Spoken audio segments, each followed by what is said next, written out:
بنگلہ دیش کی جو آج کرنسی اوپر گئی ہے نا, اس میں بنگلہ دیش کی آبادی کا بہت بڑا دخل ہے, کیونکہ اتنی بڑی آبادی ملک سے باہر کما کے ریمیڈنس بھیج رہی ہے, اس سے بنگلہ دیش کی اکانومی اسٹرانگ ہوئی ہے. اور میرے اور آپ میں ہمارا جو کنٹری چل رہا ہے نا, یہ اسی آبادی کی طاقت پہ چل رہا ہے.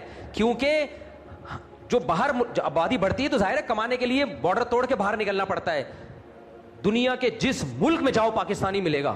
دیکھو میں اگر جاپانی اسکالر ہوتا, جاپان کے باہر میرا کہیں بیان سنا نہ جاتا. کیا خیال ہے, مجھے اگر چائنیز آتی چانگ پونگ میں بیان کرتا, چائنا سے باہر دنیا میں کوئی بھی مجھے نہیں سنتا. میں اردو بولتا ہوں, مجھے جاپان میں بھی سنا جاتا ہے, مجھے سیالکوٹ میں بھی سنا جاتا ہے, مجھے پاکستان کے ہر خطے میں, مجھے پورے انڈیا میں, مجھے بنگلہ دیش میں, مجھے یورپ میں, مجھے اٹلی میں, مجھے جاپان میں, مجھے فرانس میں, مجھے سویڈن میں, مجھے ڈنمارک میں. کیونکہ اردو کیا ہے, پھیلی ہوئی زبان ہے. تو کہاں سے پھیل گئی اردو؟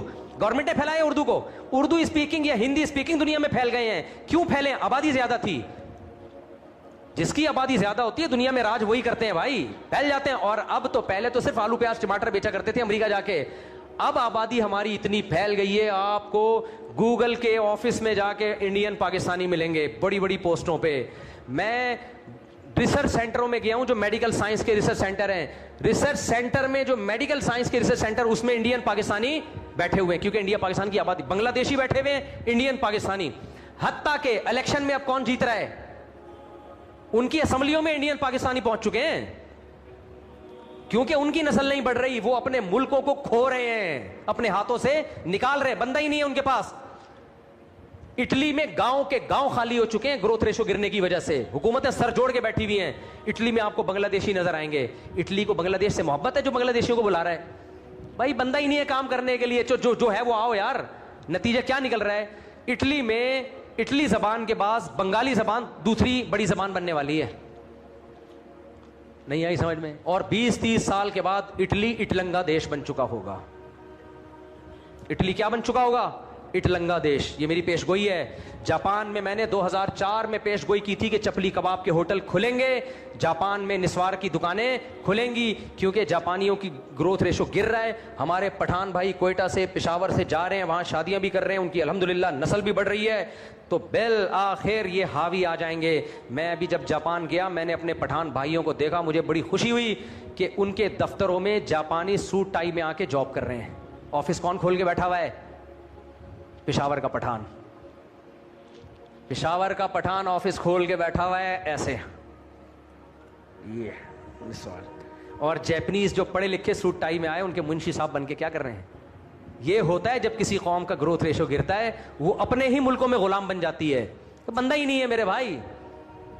اور جمہوریت ہے تو الیکشن میں یہی جیتیں گے. ابھی کینیڈا میں جیت رہے ہیں, پاکستانی بھی جیت رہے ہیں, اسمبلیوں میں آ رہے ہیں, انڈین بھی آ رہے ہیں, سکھ بھی آ رہے ہیں, لوکل لوگ.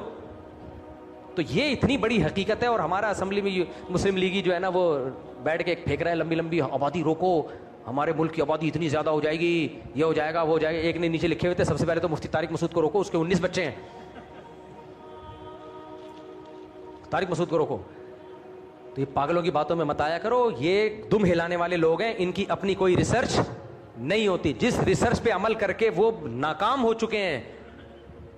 یہودی کبھی نسل نہیں روکتا. 6-6 8-8 بچے ہر یہودی کے ہوتے ہیں, پتہ ہے آپ کو؟ یہ ہر یہودی کے 6-6 8-8 بچے. وہ کہتے ہیں یار اب تو مر جائیں گے اگر ہم نے اپنی نسل روک لی, ختم. تو نسل جو قوم بڑھائے گی, فیوچر اسی کا ہوگا, کلچر بھی اسی کا, مذہب بھی اسی کا. 2050 میں رپورٹ ہے کہ اسلام دنیا کا سب سے بڑا مذہب آٹومیٹیکلی بن چکا ہوگا بغیر تبلیغ کے بھی. ابھی تو کرسچینٹی ہے نا, اسلام دنیا کا سب سے سپیریئر مذہب بن چکا ہوگا. اور 2050 کا مطلب 2100 میں کیا ہوگا پھر؟ مسلمان ہی مسلمان ہوں گے آپ, کیونکہ بڑھ ہمارے ہی رہے ہیں. اور جن میں میرے 19 میں سے اگر آپ ضرب دینا شروع کرو تو پوری دنیا میں کاکڑزئی پٹھان ہوں گے. ہم لوگ ککڑزئی پٹھان ہے نا, یعنی زیادہ ہو گئی, لیکن اگر اسپیڈ کو مینٹین رکھا گیا. اور دوسری بات یہ کہ جب بھی وہ, اس نے پوچھا تھا نا مجھ سے, وہ کون تھا جو ارشاد بھٹی نے سوال پوچھا تھا نا کہ مجھ صاحب آپ کے کتنے بچے ہیں؟ میں نے کہا 19. کہہ رہے ہیں قوم پہ رحم کرو. کہا تھا نا 19.5 بولے تھے میں نے, نہیں 19.25 بولا تھا, 19.25. ریحان طارق نے انٹرویو پوڈ کاسٹ کی تھی کہ مفتی صاحب قوم پہ رحم کرو. اس وقت تو میں نے ان کو پورا صحیح طرح جواب نہیں دیا, وہ ان کی مینٹیلٹی سے اوپر ہو جاتا. اس کا اصل جواب یہ ہے کہ یہ جو 19 ہے نا یہ بھی قوم ہی ہے. قوم پہ رحم میں سب سے بڑی بات یہ کہ قوم پیدا تو کرو. سمجھ میں آ رہی ہے بات؟ دوسری بات یہ کہ یہ کنٹری پہ انشاءاللہ بوجھ نہیں بنیں گے, کیونکہ یہ 19 کے 19 2 ہاتھ اور 2 پاؤں لے کے پیدا ہوئے ہیں, صرف ایک پیٹ لے کے پیدا نہیں ہوئے. اور یاد رکھو حکومتیں عوام کو نہیں کھلاتی ہیں. کہ آپ یہ کہیں کہ حکومت کے پاس وسائل کم ہیں, اتنی عوام کو کھلائیں گے کہاں سے؟ یہ دنیا کا سب سے بڑا جھوٹ ہے. کسی بھی کنٹری کی عوام حکومت کو کھلاتی ہے. کمانے والے عوام ہوتی ہے, حکومت تھوڑی ہوتی ہے. حکومت تو خود عوام کے پیسوں پہ پلتی ہے. فوج کو ٹیکس عوام دیتی ہے, پولیس کو ٹیکس پولیس عوام کے پیسوں سے پلتی ہے. گورنمنٹ کی جتنی تنخواہیں ہیں یہ اپنے باپ سے وراثت میں لے کر آئے ہیں, یہ تو ساری عوام کے پیسوں سے. تو عوام زیادہ ہوگی, ینگسٹر زیادہ ہوں گے, کمانے والے زیادہ ہوں گے, کھانے والے کم. اگر عوام پیدا ہونے کم ہو جائے گی تو آپ کے وسائل کم ہو جائیں گے. دنیا میں وسائل کی کمی نہیں ہے, وسائل کو بروئکار لانے کے لیے جو قوت چاہیے اس قوت کی کمی ہے. مسائل اس قوت سے پیدا ہوتے ہیں. مثال کے طور پر پٹرول زمین میں بہت ہے, آبادی ہوگی تو ایسے ایسے لوگ پیدا ہوں گے جو کھود کے نکال پائیں گے اس کو. پانی بہت ہے زمین میں, اس پانی کو لانا کیسے, استعمال کیسے کرنا ہے, یہ انسان کرے گا. اگر مشینیں بھی کریں گی تو مشینیں بنائے گا بھی تو انسان نا. تو اسی لیے میں نے پوری اس پہ ایک ڈاکومنٹری بنائی تھی. ڈاکومنٹری تو نہیں, ایک پریزنٹیشن کہہ سکتے ہیں آپ, کہ جرمنی میں یہ جو فیملی پلاننگ پر جو نئی ریسرچ ہوئی ہے نا جرمنی کی یونیورسٹیوں میں, جرمنی میں یہ کچھ نہیں پڑھایا جا رہا جو ہماری یونیورسٹی میں پڑھایا جا رہا ہے. جرمنی میں جو پڑھایا جا رہا ہے کہ جو اکنامکلی جب کوئی کنٹری مضبوط ہوتا ہے تو اس کے جو لاز ہیں, جو اصول ہیں, وہ یہاں وہ اصول پڑھائے جا رہے ہیں جو 100 سال پرانے